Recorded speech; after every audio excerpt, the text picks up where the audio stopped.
Good morning friends, I am doctor Ayudh Mugdhu, OCD consultant and therapist. Welcome to my channel दोस्तों। दोस्तों आज मैं आपको ऐसी चीज बताऊंगा जो ओसीडी हेल्प करने में बहुत फायदेमंद रहेगी। मैं आज बताऊंगा role of family and friends in treating OCD patient. ठीक है, तो आज का जो वीडियो है वो मरीज के लिए नहीं है। आज का वीडियो जो है वो ओसीडी के जो पेशेंट है उनके फैमिली के लिए या फिर उनके जो दोस्त लोग हैं उनके लिए आज ये वीडियो बना रहा हूं मैं। तो दोस्तों ओसीडी क्या है इसको पहले समझना होगा अगर आपके पेशेंट को ठीक कर रहे हैं तो ओसीडी में क्या होता है, एक अनचाहे बहुत डरावने और बहुत गंदे थॉट्स सबके मन में आते हैं जिसको आप ऑब्सेशन बोल सकते हो। ओसीडी का ओ इज ऑब्सेशन। फिर बाद में दोस्तों उसके मन में बहुत ज्यादा एंजाइटी और फियर क्रिएट होती है जिसकी वजह से वो कंपल्शन करता है। तो वो ऐसे ऐसे कंपल्शन कर देता है कि उसको समझ भी नहीं आता है कि वो कर क्या रहा है और वो क्यों कर रहा है। ठीक है, तो स्टार्ट में बहुत कम चीजों का कंपल्शन करता है वो, जैसे 10 मिनट 5 मिनट कर रहा है, लेकिन वो बढ़ते जाता है 1 घंटा 2 घंटा 4 घंटा।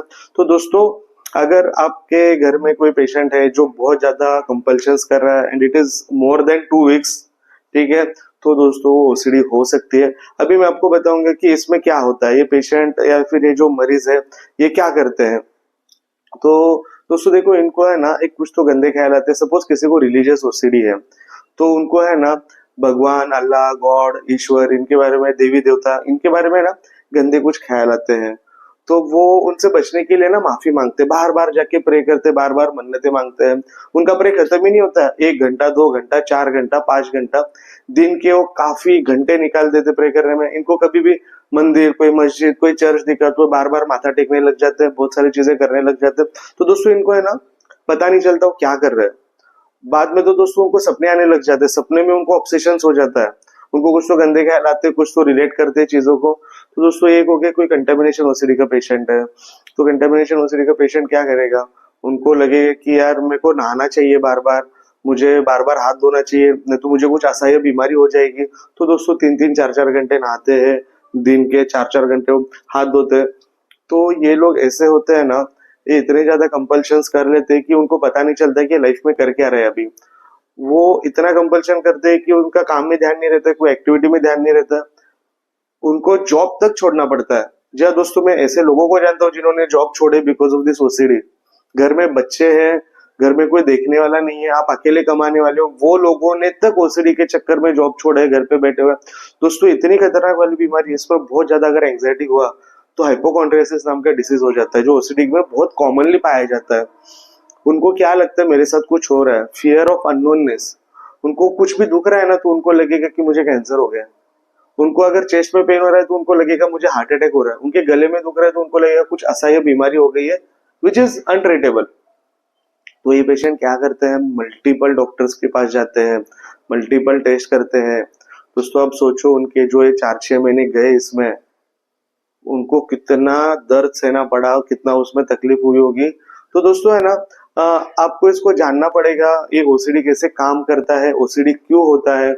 तो being a parent, being a family member, आप अगर उसको हेल्प करना चाहते हो तो दोस्तों मैं अभी कुछ टिप्स बताऊंगा। लेकिन उसके पहले मैं बताऊंगा कि जो मैंने देखा है, जो मेरे पास जो मरीज आते हैं उनके फैमिली के लोग कैसे होते हैं। ठीक है, 3 कैटेगरी के लोग होते हैं इसमें। जो पहले कैटेगरी के फैमिली के लोग है वो क्या करते हैं, तो बोलते हैं कि अरे जब वो ओसीडी का पेशेंट आपको बताता है कि उसको क्या तकलीफ हो रही है, एक दिन कभी तो फ्रस्ट्रेट होकर उसको बोलना ही है। तो जब बोलेगा ना तो बोलेंगे अरे तुझे पढ़ाई का स्ट्रेस है इसके लिए ऐसा हो रहा है, जॉब का स्ट्रेस है इसके लिए ऐसा हो रहा है, और करके छोड़ देंगे। तो दोस्तों अगर वो मरीज उसको कुछ काम दिया है, फिर कुछ घर पे काम बताया, तो दोस्तों या फिर किधर उसको पहुंचना है, तो दोस्तों उसको है ना 1 घंटे की जगह 2 घंटा 4 घंटा 5 घंटा लग जाता है।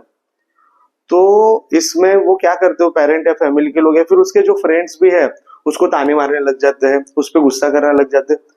और दोस्तों उस पर ताने मार के गुस्सा करके क्या फायदा है। वो अगर अपने आप को कंट्रोल कर सकता था तो अपने आप को ठीक भी कर सकता था। वो अपने कंट्रोल में नहीं है, इसके लिए उससे ये हो रहा है, तो उस पर गुस्सा होके क्या फायदा है। इससे अच्छा आप उसकी मदद करके कोई साइकोलॉजिस्ट के पास दिखाओ। ठीक है, तो ये लोग हो गए दोस्तों जो उस पे गुस्सा करना या फिर उसको छोड़ देना, ऐसे टाइप की एक टेंडेंसी होती है कोई कोई पेरेंट्स में। सेकेंड टाइप के मैंने जो कैटेगरी के लोग देखे हुए जिनके घर में मतलब वो सब सुन लेते हैं क्या है ओसीडी क्या है, उनको समझ में भी आता है ओसीडी क्या है, लेकिन दोस्तों वो है ना साइकोलॉजिस्ट की हेल्प ही नहीं लेते हैं। वो बोलते ठीक है, हो जाएगा, ठीक हो जाएगा। और जो भी ओसीडी के पेशेंट इनको बोलते हैं वो मानने को रेडी हो जाते हैं। अगर किसी को कंटेमिनेशन ओसीडी है, वो क्या करते हैं, वो पेशेंट घर के सभी जो व्यक्ति है, बच्चे, माँ बाप, जो भी पति बीवी जो भी है, उनको बोलेंगे नहाओ। 3-3 बार नहाने लगाएंगे, 3-3 बार नहाएंगे, हाथ धोने लगाएंगे, हाथ धोएंगे।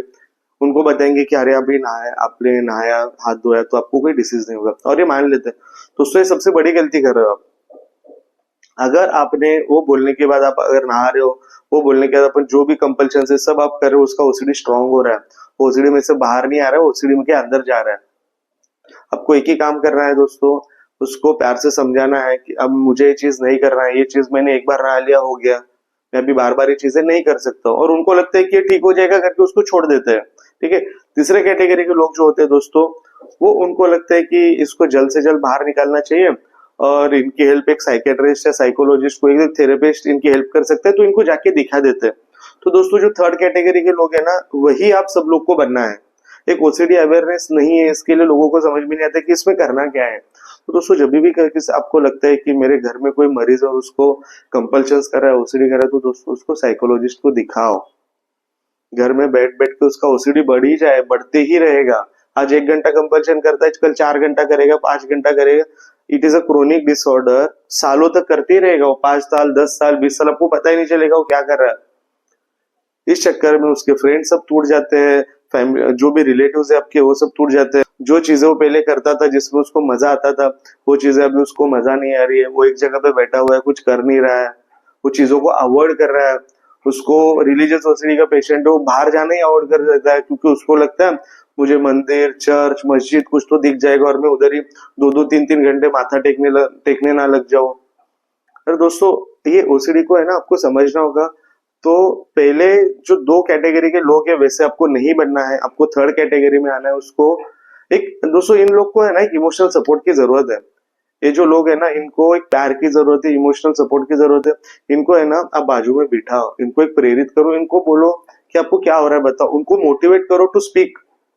उनको बोलो तू चीजें शेयर कर, चीजें जैसे शेयर करेगा आपको जैसे पता चलेगा कि इनको तो ये ख्याल आ रहा है, इनको इनके साथ ये हो रहा है, वो हो रहा है, आप शौक में मत चले जाना दोस्तों उनका सुन के। क्योंकि है ना ओसीडी क्या होता है, उसी पेशेंट को पता होता है कि उसके साथ क्या हो रहा है।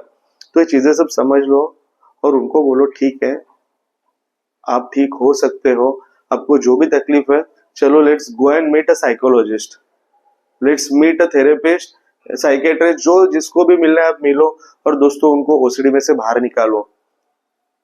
एक इसमें ट्रीटमेंट क्या होता है मैं आपको बताता हूँ। मेडिकेशंस का सहारा लिया जाता है, एसएसआरआईज हो गए, बेंजोडाइजेपिन्स हो गए, तो मेडिकेशंस का भी रोल ओसीडी में है।